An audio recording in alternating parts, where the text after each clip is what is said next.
Hello बच्चों, let's read the question. The question says, discuss the importance of language and popular traditions in the creation of a national identity.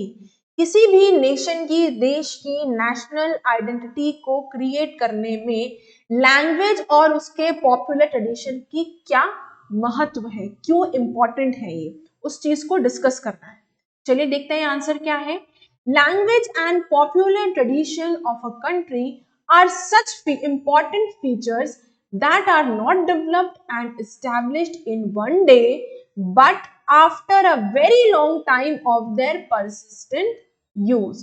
तो किसी भी देश की language और उसका जो पॉपुलर ट्रेडिशन है, ये एक ऐसे फीचर्स है जो कि एक दिन में स्टैब्लिश नहीं होते, एक दिन में नहीं बनते, एक ही दिन में डेवलप नहीं होते, बल्कि ये इसको जब कई टाइम तक इस्तेमाल किया जाता है, जब इसका परसिस्टेंट यूज किया जाता है, जब इसका परसिस्टेंट यूज होता है, तब जाकर ये लैंग्वेज और पॉपुलर ट्रेडिशन एस्टैब्लिश होते हैं.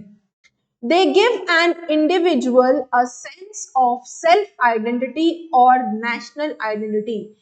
जो लैंग्वेज है या जो पॉपुलर ट्रेडिशन है, ये एक पर्टिकुलर इंसान को उसकी एक सेल्फ आइडेंटिटी की फीलिंग या नेशनल आइडेंटिटी की फीलिंग डेवलप करता है.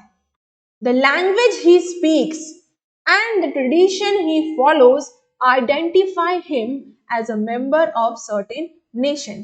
किस तरह की भाषा वो बोल रहा है, किस तरीके का ट्रेडिशन फॉलो कर रहा है, इससे पता चलता है कि एक इंसान किस कंट्री का, किस नेशन का है.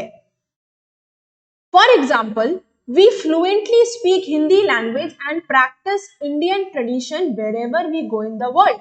हम पूरी दुनिया में कहीं भी जाते हैं, हम अपनी ही हिंदी लैंग्वेज बोलते हैं और अपने ही ट्रेडिशन को फॉलो करते हैं.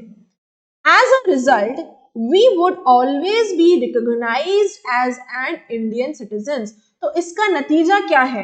हमें हमेशा किस तरीके से देखा जाता है कि हम एक पर्टिकुलर कंट्री यानी इंडिया को बिलोंग करते हैं और उसी के इंडिया के ही हम सिटीजन्स हैं. ठीक है? So I hope you understood the question as well as the answer. Best of luck.